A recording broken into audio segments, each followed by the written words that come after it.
So we are really, really excited about Workforce Pell and to talk to you today about it. We're going to assume some basic familiarity. You wouldn't have signed up for this webinar if you didn't know what Workforce Pell was. If I'm wrong about that assumption, Ali is going to drop a link in our chat to TPMA's website where we have a side-by-side comparison of traditional Pell and Workforce Pell, and that'll give you the basics of what we know at this moment. If you're following along with the national conversation, you know those things may change at any moment, and that's part of why we're here today. So we know that Workforce Pell is both a funding opportunity that hopefully will expand access and enrollment.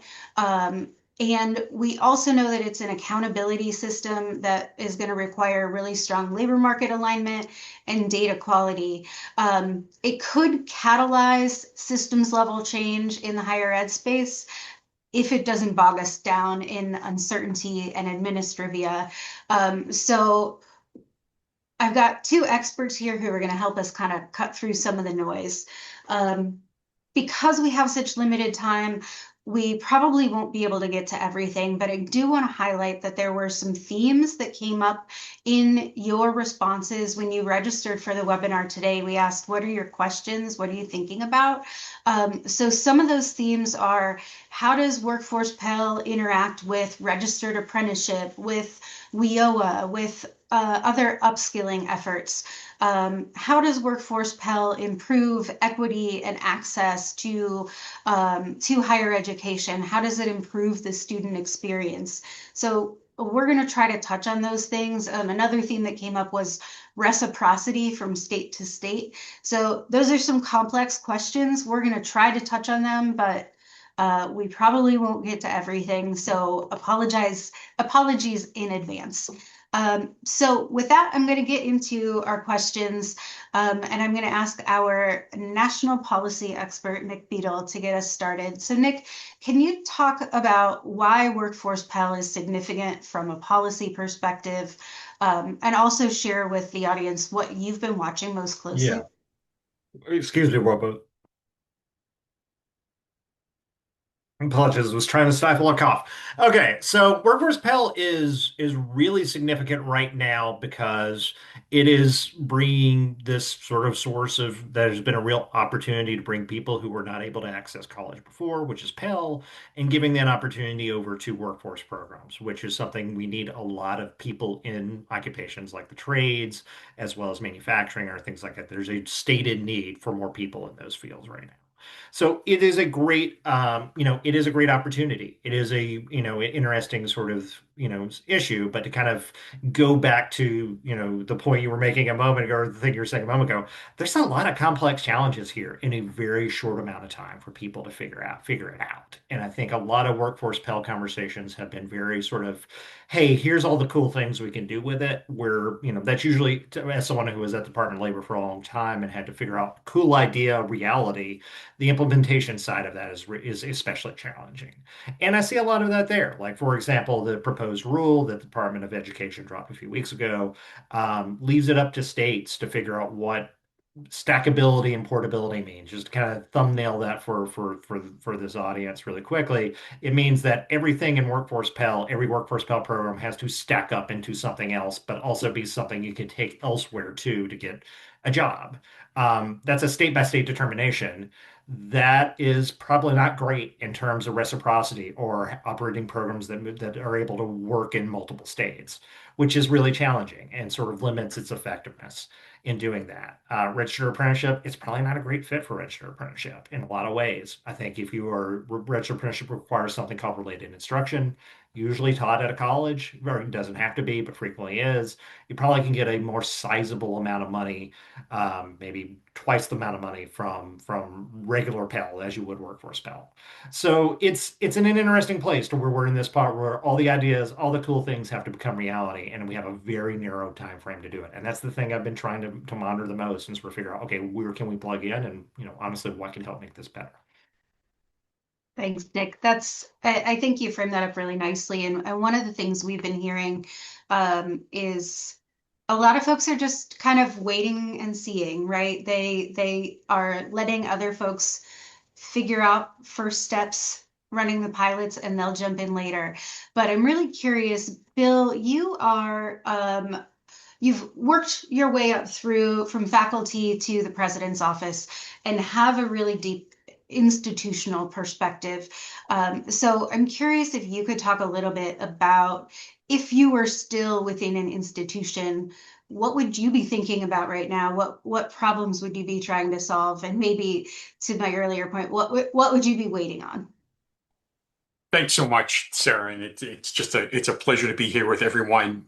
Picking up on some of Nick's points, which I think really give a good sense of what the environment is like right now. I think from a higher ed institutional leadership perspective, I think the very first thing that I would be looking at if I was in that president's office again, or if I was in that provost's office again, I think the very first thing I would be looking at is ROI. What would be the institutional return on the investment in people power right now in terms of making this work? I don't think if I were in a president's office again, let's say, I don't think you do the kind of Captain Picard sit back in the chair and just say, make it so. It's not that easy, as Nick alluded to. The portability piece, the stackability piece, I think puts a tremendous amount of pressure on faculty curriculum committees to take a look at the workforce credentials and see how those map onto existing degree programs, whether they be 2-year or 4-year. Now, that said, I think a lot of institutions that might be able to take advantage of Workforce Pell quickly have done that work already. You see a lot of language in some of the literature now on Workforce Pell from a curricular perspective that talk about workforce credentials, particularly in the 2-year sector, but you see also some of this in the 4-year sector, particularly in publics, where you have workforce credentials that are built on a stackable, either stackable DNA or a stackable chassis. You can pick the biological or mechanical metaphor of you choosing. And what that means is that you already have a clear crosswalk from a workforce credential onto a more traditional 2-year or 4-year credential. Add to all of that, on the other hand, speaking of the investment that's going to have to go into this, the data gathering in terms of, are these credentials meeting the 70-70 rule? Are you getting 70% completion, 70% job placement? How are you collecting those data? Are the state sort of coordinating boards or boards of regents or whatever your state happens to have, are they responsible for collecting that, or are the institutions responsible for collecting that? And then finally, the pressure on your financial aid office. Because remember, students will still be capped on the amount of Pell Grant money they can receive through their entire career, whether it's Workforce Pell or traditional Pell, because it's all coming from the same pot of federal dollars in the first place. So that cap is still going to be there. So not only does that put pressure on your financial aid office, but it's also going to put pressure on your undergraduate advisors to be able to do this kind of work with your students so that they still have the aid they need to complete the credential. So many moving parts in this. Do I think for some institutions this is worth the investment? Absolutely. Absolutely it is. But if I were in that office, to answer your question, Sarah, if I was still in those offices, that's what would be keeping me up at night, thinking about Workforce Pell for sure. Yeah, thanks, Bill. I think, yeah, you hit on a ton of things that we could dive into a little bit more, but I'd be interested in hearing both of your takes on that tension between what does the state need to be figuring out and answering right now, and what does the institution need to be figuring out right now, and how do they work together? Yeah, I think I can start off, and honestly, this is a step back thing. I think I have been in situations where I have something that is going to advance something, but it's really dang administratively hard to do, to use a highly technical term. And that is, the thing you want to acknowledge, and something I think that Ed and even some advocates of Workforce Pell have sort of maybe misstepped on, is that this is really hard, and you have to acknowledge it's really hard, and you're asking a lot of people in a short amount of time, including governors' offices. And states are complaining about unfunded mandates, that they don't have data systems to track this stuff, that they don't necessarily have the pathways for this to go from those faculty committees that Bill was talking about up to a governor's office and to get the approval, and they don't know necessarily how they're going to get them in place in time. So I think that is really, one of the bigger challenges here is sort of being able to acknowledge, hey, this is hard, and not just say, hey, everything is going to work out. And then also expectation set and think practically of, okay, how are we going to get it to work out? And then also, where do we want to be at the start of this in a few months? Because we are in a tight time frame. And the thing I've been telling people is like, hey, I think Workforce Pell is a really cool idea. I think on over time, it's going to be a really good benefit and it's going to be good for the market. What I think right now is I'm trying not to build up a ton of expectations because this is flying the plane as you're building it, and that doesn't usually work out well at the start. But eventually, you may get a plane, and so instead of expecting, hey, we're going to do everything, it's going to be a massive success out the gate, let's build practically and let's build this stuff up. Ideally, you'd have a little bit more time to do this. Ideally, is not now. So I think acknowledging to people, hey, this is hard, and then offering as many clear pathways as possible, which is really what Ed should be doing right now, is saying, hey, options A, B, and C. These are the things you can do. Pick one and start moving from there. Like I think that would be a lot more helpful than say, hey, go figure it out on your own. Yeah, I think Nick, I think that point is so well taken. As I'm listening to you and taking into account Sarah's question, I'm often reminded of the fact that we have to remind ourselves that when we see something come down from the federal level in with respect to higher education that is to be then executed at the state level. We've got 50 states plus the District of Columbia, which means we have 51 potentially different ways of governing or at least coordinating higher education. And that's not even including how each of those states deals with their private institutions. I live in Indiana, right? Here in Indiana, we have the Indiana Commission for Higher Education. It's an arm of the state legislature. It's a coordinating board, but which works very, very closely with the presidents of all the public institutions as well as private institutions in the state. In the Commonwealth of Pennsylvania, where I grew up and also served as a college dean, in the Pennsylvania state system, you have a very different set of higher education realities. You have the Pennsylvania system for higher education that is all your regional publics. Penn State is a beast of its own. So is the University of Pittsburgh and a whole network of privates. I was a president in the university system of Georgia, which is an arm of the executive branch. All right, so here you can easily imagine the governor's office having a lot of sway, and you have a central board of regents appointed by the governor.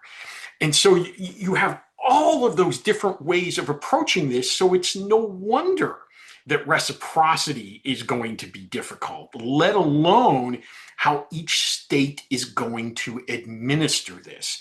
I could easily imagine, this is just pure speculation based on experience, but I could easily imagine then some states delegating this to institutions to handle based on history, based on institutional autonomy. You could also easily imagine in some states that have much more centralized control. If they have more centralized control, they probably have more staff to be able to do the data collection and so on. So I think that's going to be one of the interesting things as we continue to fly this plane as we build it, is see how 50 different states handle this in potentially 50 different ways. Yeah. Yeah, I think that's spot on, Bill. And we've got a little over 100 people here today. I'm not going to think that all 50 of those states are represented, but several of them are. And so I'm going to ask Allie now to put up a poll. And I would really love to hear from those of you who are listening in. What are you most curious about or concerned about when you think about implementing Workforce Pell in your state or your institution? I mean, we have a lot of also workforce boards and organizations that support higher education institutions. So across those types of organizations, would really like to see where your heads are. And Bill and Nick have bravely volunteered to follow your lead and talk about what you're most interested in. So we'll leave this up for another couple of seconds, see where things land, and we'll jump around based on your results. So, Allie, I don't know if we can start to look at these results as they come in, or we have to wait until you close the poll. Um, so instead of just hearing me kind of, I feel like I need some Jeopardy music or something. But while we're waiting, Bill and Nick, anything else you want to jump in on before the audience directs us in one way or another? I do want to say, like, I don't want to don't want to misconstrue anything. Like, I don't necessarily know this stuff's not going to work. I don't necessarily know that this stuff, and I definitely don't want it not to work. I think the challenge here is it's sort of this kind of a real challenge we have a lot in workforce, which is big idea implementation. Where are we going? And that's a real issue that we've seen quite a lot, and it's usually where these sort of programs win, or don't win, or do whatever.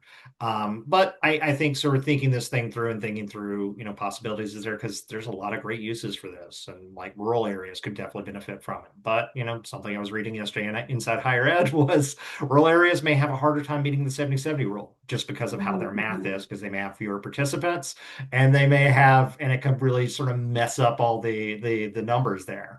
So, this stuff is tricky, and it's the challenge between taking an idea and turning it into reality. And I think that's really where we're at right now. Mhm. Yep. The one thing I would add to that very quickly is along those same lines. I don't want to sound as if I am negative on this. That's not at all the case. I'm just trying to be realistic. There is a genuine opportunity here that is a long time in coming, and that is this will require closer dialogue between employers and educators. What a wonderful opportunity this is, in addition to obviously what it's meant to do, and that's be an opportunity for learners of all kinds. So I see our poll is up. Yeah, yeah, and I think this is, one of that intersection of employers and institutions is so important, and I think it ties to program eligibility. I think the specific things that we mentioned in the poll around what is a stackable credential, how do we determine clock hours, and make sure that we're meeting those guidelines. But I think it's also how does the state determine what is an in-demand job, and how do you align there? I think my home state, Ohio, you can see behind me, has a great in-demand jobs list that already influences the way that higher ed determines what programs they're going to offer, what industry credentials we embed into programs. But I'm sure that's not the case everywhere in the country. So let's start there. Program eligibility. How would you two approach that? Um, or recommend that our listeners do? I think if I am thinking practically about where the energy and where it seems like the investment is at the moment, it is in certificate programs. Like I look at where Ed, like for example, Ed has now, as of this week, put three existing grants toward workforce, or Ed and DOL has put three existing grants toward workforce balance for implementation, which is a good thing. But where I see a lot of that energy and where is very striking to me, the 4 years who are involved or going toward is just basically setting up new certificate programs. Certificates have a mixed array of results in terms of whether or not you actually get people jobs. Like I think there was some studies last summer that were pretty striking in terms of they may not actually get you into new employment, but it does seem to be where, there is a lot of probing going on right now by 4 years and other folks that, hey, let's start with a certificate program here at the front end while all the administrative stuff gets sort of worked out, and then we'll kind of circle back. I think long term, something I wrote about this week on the newsletter, or remix this week on the newsletter, was that there's a real opportunity for 4 years to be a whole lot more approachable, and they may need to be because of some of the student loan caps that are coming up. And those things, you could chop up a few 4-year degrees in very in-demand occupations and figure out a way to do it. But fitting that within the clock hours requirements, fitting that between 70, and then fitting that into everything else is going to be really hard. And I don't necessarily see that ton of ambition out of 4 years right now.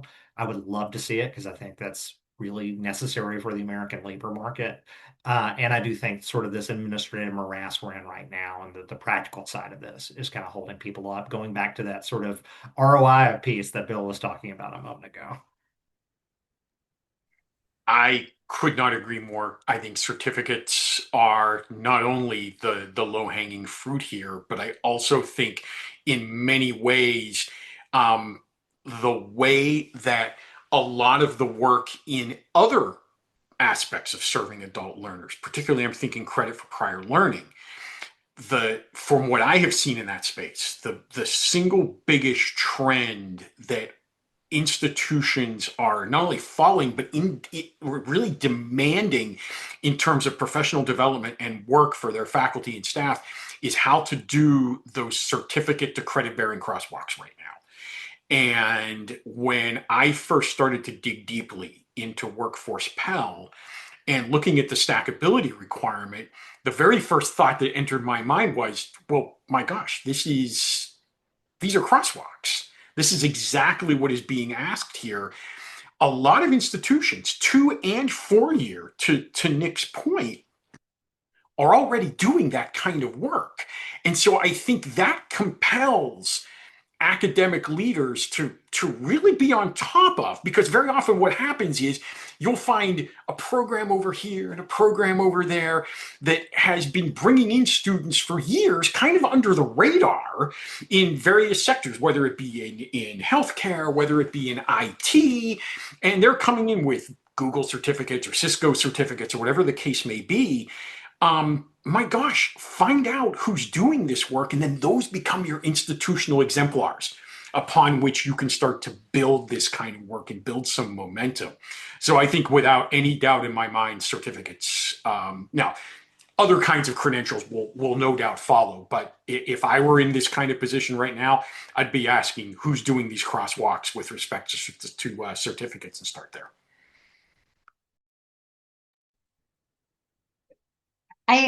There's an interesting question from the audience around do you see any interest or movement from the feds or from other funders that support that crosswalking and embedding those certificates into hiring practices, being intentional about connecting that to the industries? On the Fed side, I've seen two things. So there's the fund for basically the advancement of post-secondary education. I always get the I wrong. That was a grant that went out late last year, very quick competition that put 50 million toward this, and that's where a lot of those grants are going, and or where a lot of money went toward was that certificate crosswalk, because there were a number of 4 years there, enough that it got noted, and ones that I think have a pretty good reputation in their regions for being very practical and workforce focused. Michigan State, Mississippi State, those sort of institutions. And it was striking to me that they went toward the certificates. And I think those guys do have those sort of crosswalks, but I think you're figuring out the clock hours piece, you're figuring out the weeks piece, you're figuring out how accreditors fit into all this, which is, a piece that was added at the very end just to kind of sew up some legislative needs in Congress. So those pieces are really challenging right now. I think it's been a little bit more interesting. DeWalt has $65 million they're competing right now to try to sort of help do this at a big system-wide level for community colleges. I think hopefully that will help make that work, but at the same time, those colleges are serving vastly different communities. So it may be harder to do that in practice. And then this week, $175 million went on the street from Ed, as put out by the Department of Labor now, that sort of briefly mentions, hey, we want you to help develop Workforce Pell. This is for their talent opportunity or talent sort of search program. And that is for first generation college students. It's trying to be rewired to be a little bit more what I call workforcey. But it is kind of challenging to the Workforce Pell side of that is kind of not really there. Like it mentions Workforce Pell once, hey, this would be a neat thing if you wanted to spend it on this, but that direction's not there. So, I think over time the feds would like to see something a little bit more fulsome. I think just knowing, how feds think, as well as knowing how this particular group of feds think, I think they would like to see something a little bit more, I don't want to say revolutionary, but something that's a little bit more ambitious. And certificate programs is a good way of starting that. But the question is, where will the patients be? And that's always a big challenge with any administration, but especially this one. The only thing I could add to that very quickly is from a philanthropic perspective, I will be very anxious to see what happens from a foundation point of view when so much of Workforce Pell is actually wrapped up in the accountability piece. And those foundations are going to be looking for that. They're going to be looking for evidence of impact. And so many of them are looking to move the needle on employability and degree completion anyway. So I think regardless whether you see grant programs that are specifically designed for Workforce Pell or whether Workforce Pell gets folded into existing philanthropical efforts, I think you'll absolutely see an impact there. Yeah, I think that's a really good point. And it ties into the second area in the audience poll that was most concerning to folks is the data piece. So how do you track it? What kind of data governance do you need? What kind of data security? How do we really get the outcomes that we need, that 70-70 that folks keep talking about? And that's, correct me if I'm wrong here, that's 70% placement and 70% getting an increase in wages. Am I remembering that right? So and we only have a few minutes left. So what we'll take data as our kind of closing topic today. What do you think? Where should people be thinking about data? What are the let's say, what tips do you have for folks who are thinking about how to capture data and do that right? Right now, this is kind of triage. And I mean, say, like, the thing I have heard is we don't have systems anywhere near ready to kind of track this stuff.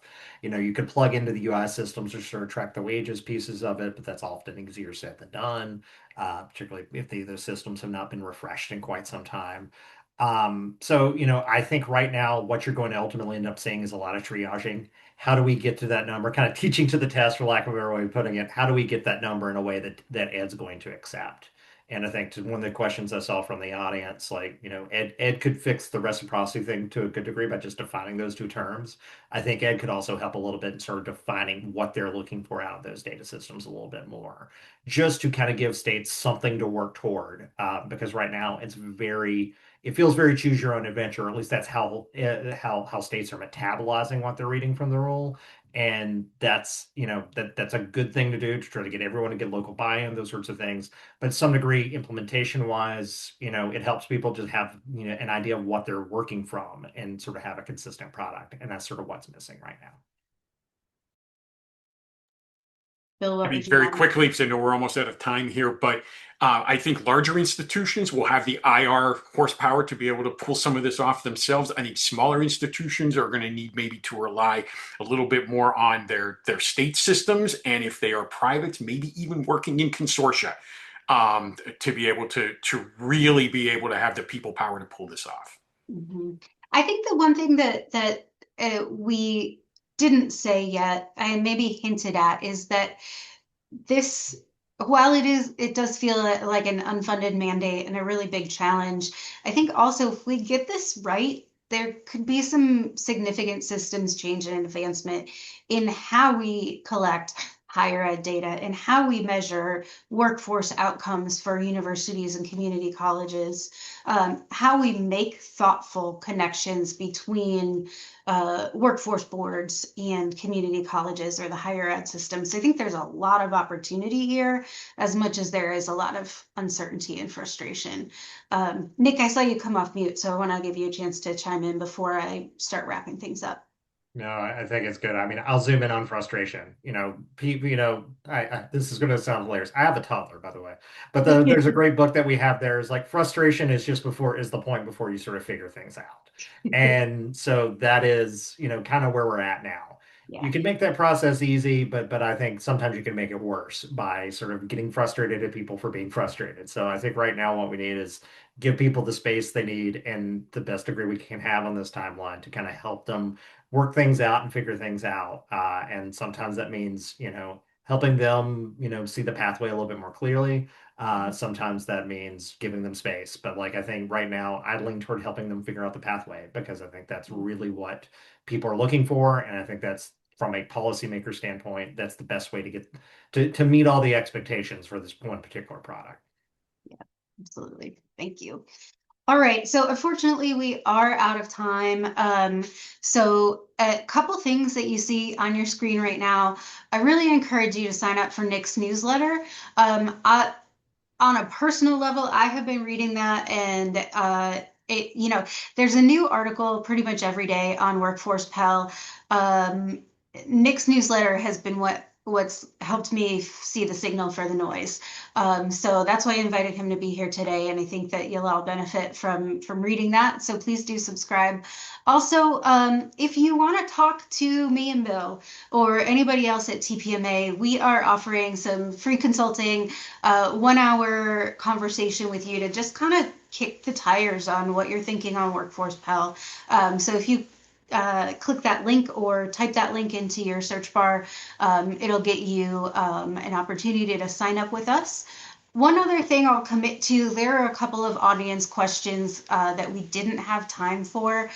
I promise we will answer those in writing and post them on LinkedIn and on our website. So if you asked a question that didn't get answered today, we will get that out. And with that, let me check my notes one more time to make sure I'm not forgetting anything. I would hate to do that. That's everything. So again, thank you. I was thrilled to see so many folks sign up, and I hope that this is just the beginning of a conversation with a lot of you. And Bill, Nick, thank you again so much for spending some time with us and answering these questions. And we'll talk to you all soon. Have a great afternoon. Thanks, everybody. It's a pleasure.